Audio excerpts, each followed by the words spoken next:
Guys, happy new year to everybody. Hope you all had a very good new year. Mine was pretty good. Spent it in Las Vegas. And now I am not in Las Vegas. I'm a little a ways away, but I hope you guys can see me.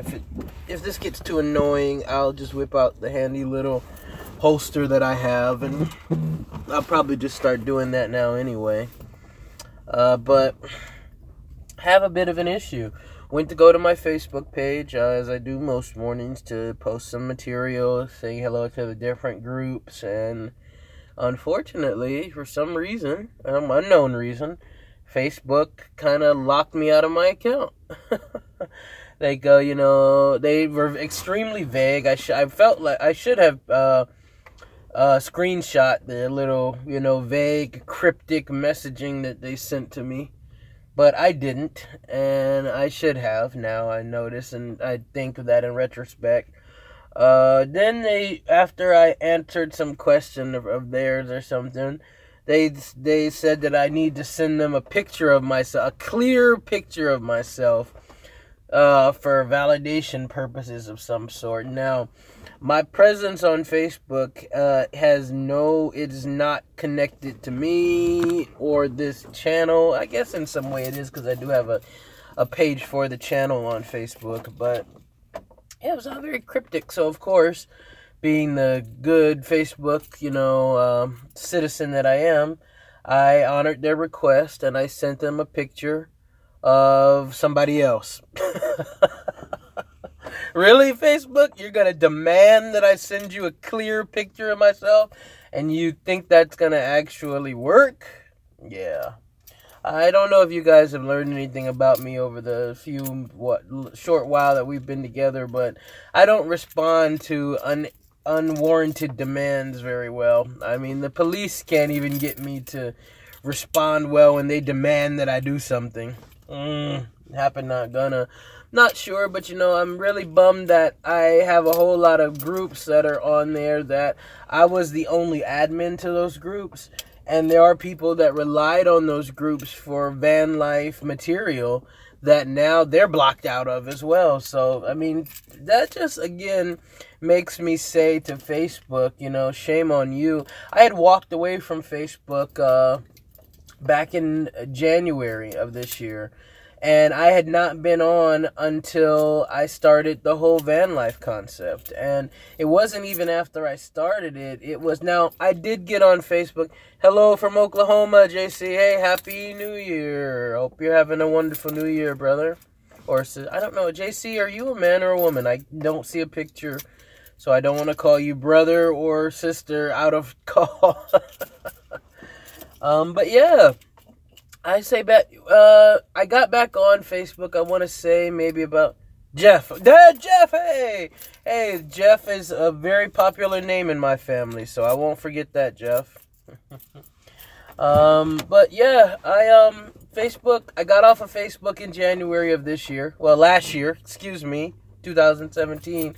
And I don't think I got back on Facebook until October, and I did it for a job. I'm a marketing exec, so I wound up getting back on for a company to help rebuild their social media presence.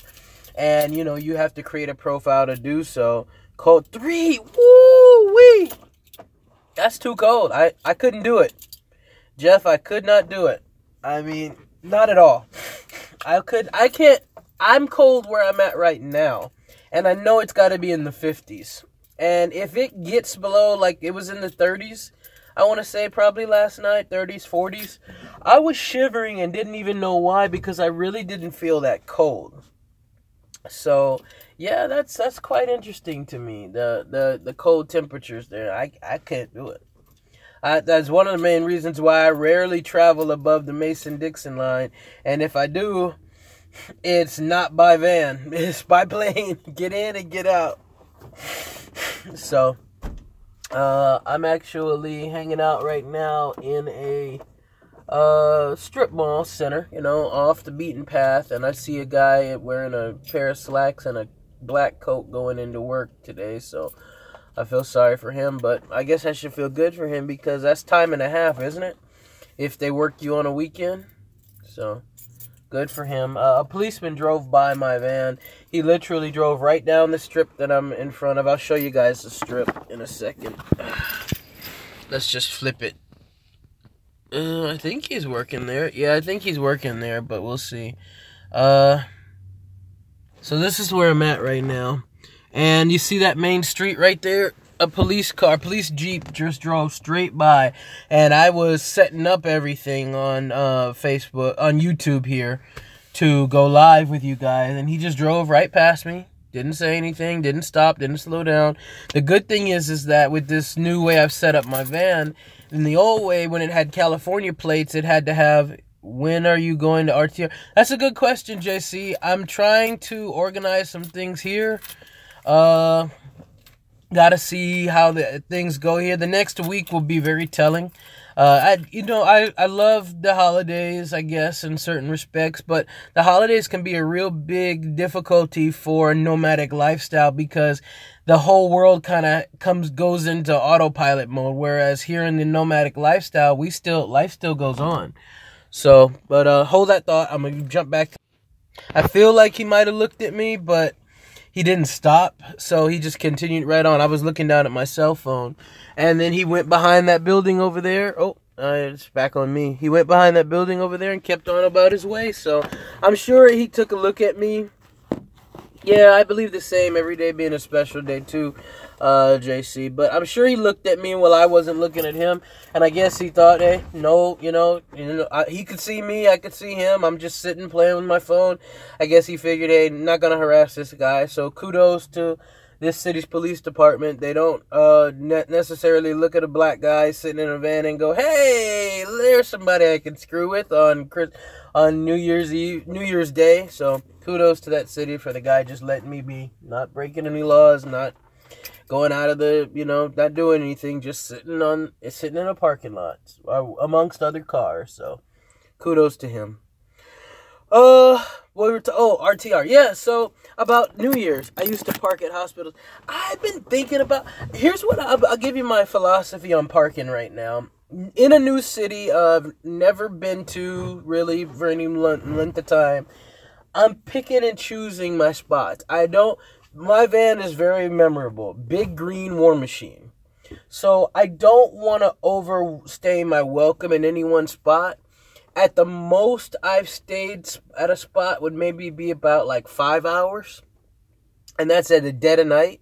And use their Wi-Fi for free. That's cool, yeah. I have unlimited data on my phone, so, and I'm rarely. The thing is that I brought my laptop with me, JC, and I forgot to bring the charger for it. So once I get a little more settled in and get familiar with things and get a routine going, I'm gonna have to get my my laptop charger. I'll probably just have my wife mail it to me and go from there. I was tried to see if I could make it back home for New Year's. It was just too expensive.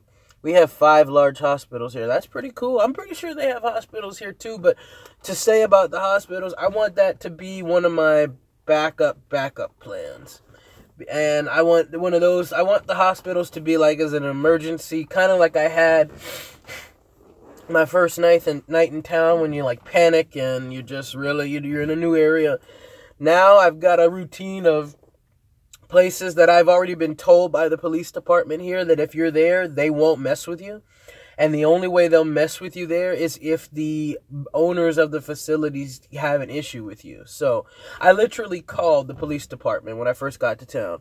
Or spend the night at Waffle House. Oh, or IHOP. Yeah, you're right. Those are good. Thank you for reminding me of those. I hadn't thought about that as far as parking. But now, when I get to a city, I will Google Waffle House, IHOP.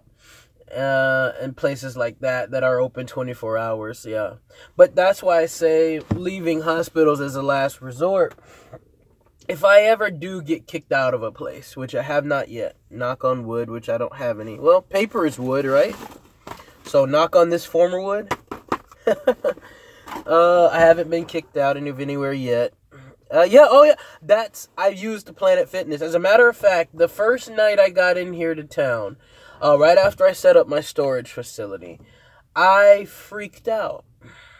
I'm not gonna lie. I had a wake up, a wake up to van life freak out, and it freaked me out. I mean, I was in a van. I couldn't find any places. And I guess what the freak out first is that I was going to rely on Pep Boys. Because as you guys know, hey Estella, how are you, my dear? Happy New Year.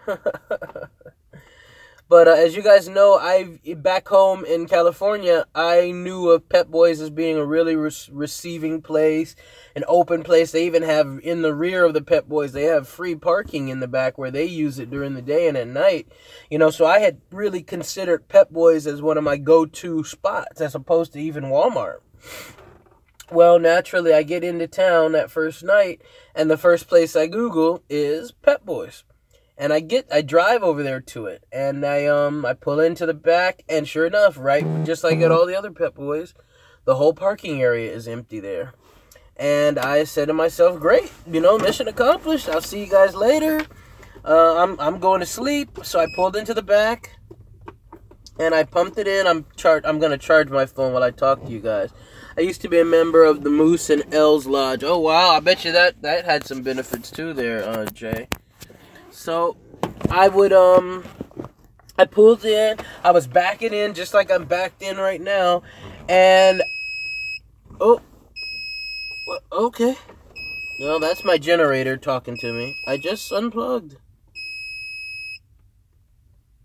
Alright, well, this generator that I have, this little powered bank from Stanley, I'm still trying to decide whether it's worth its money or not. I guess I'm kind of stuck with it. I got it from Amazon, but I guess I could try to return it.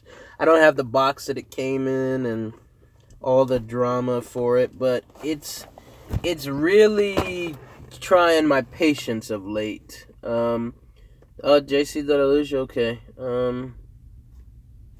Go from there. So I'll make this quick because my wife just sent me a text, so that means she's up. I'm gonna call her. What was I saying? Oh, so I backed into the Pep Boys parking space behind the Pep Boys, and as I turn my head as I'm backing up, you go left and right a turn, I see just like an alley, just like the one we're just looking at, but it's pitch black at night, so there's nothing can be seen. So let's say I was behind the building. I'll show you guys the building I'm at right now. Let's say I was behind this building. You see that alleyway back there where the red line is, right back there? So I'm way at the other end. And let's say, like, right down here, I see an SUV with their headlights just shining right on me, staring at me. Well, it kind of freaked me out. Like I said, I hadn't had any issues with van life, as small of a van life as I've had at all. And here I am, backing into a parking space in the dead of night. Nobody else is there, just me in this car. He kind of did like a Mexican standoff, just in the middle of the lane, headlights on. And I was tired, had been going all day. The only thing I was thinking about was sleep. And in my modern mind now, I probably could have known. But when you see a car just sitting in the middle of the street with their headlights on, staring at you, even at my house, I'm a paranoid type of guy, I stop and I look at the car like, what are you doing? So, being, the bullheaded guy that I am, I'm like, okay, you're just going to sit there and keep your lights on me? Well, I'll go see what you want. So I returned the wheel, cruised on over, drove straight at him. I didn't even drive, off to because it was a very small alley, just like that one is there. I went straight at him, because you guys know me. I face all my problems head on. So he was in the middle of the street. I drove down the middle of the street, and I'm driving, just going, just looking. I got maybe about 300 yards away, and I see Police across the hood of the car. Oh, snap.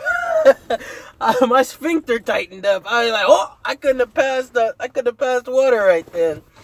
So I just didn't look. I didn't make eye contact. I looked straight ahead, and I just kept right on driving. Just went straight past him. So that freaked me out. It was basically like he was claiming his territory. This is mine. I see you. And he knew that would get my attention, which it did, and it made a point. This is not for you. You're not supposed to be here. I took that point as the good citizen that I am, and I just left the area. But it shook me. It freaked me out. It woke me. It was a wake-up call. So I just immediately went across the street to another plaza. And I pulled in there, and it was an Albertsons, 24-hour Albertsons. And I just kind of pulled into the parking space, sat there for a little bit, sat there thinking, and now I'm really getting tired because now I'm two things which I've found in van life is kind of like the kiss of death, as it were. Tired and paranoid.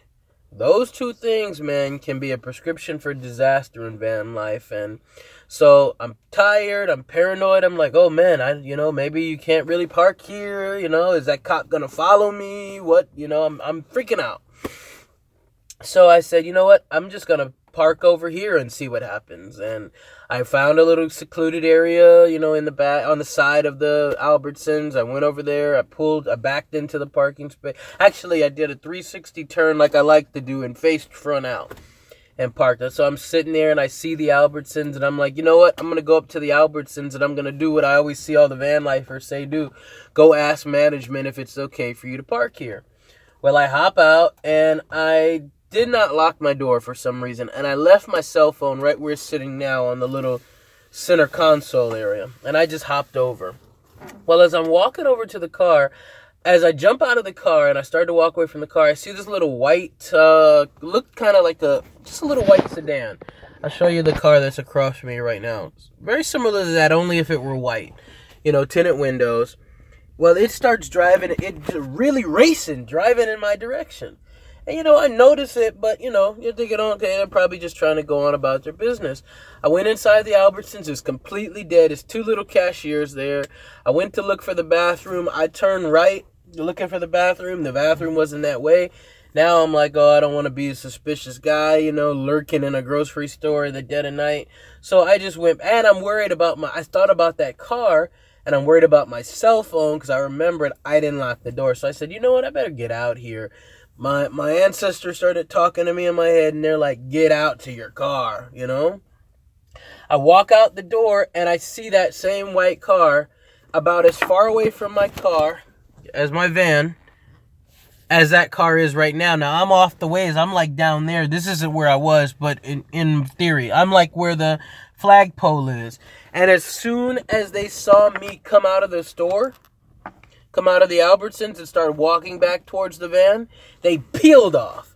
So literally, I guess they had been watching me. They saw me get out of the van. They wanted something that was inside this van. And they waited till I was gone. And if I hadn't have come back out, it would have come over to the van. They would have opened my car door. They would have stolen my little $1,000 cell phone. And I'd have been out of a phone in the middle of an area that I've never been, really up, SHYT for Mrs. Stella, who might be watching or will watch, up SHYT's creek. So, suffice it to say, I went from there and then I panicked. I'm tired. I'm paranoid now. And so I had no clue where to go. And everywhere I go, it feels like cars are following me. So I'm like, you know what? Enough of this.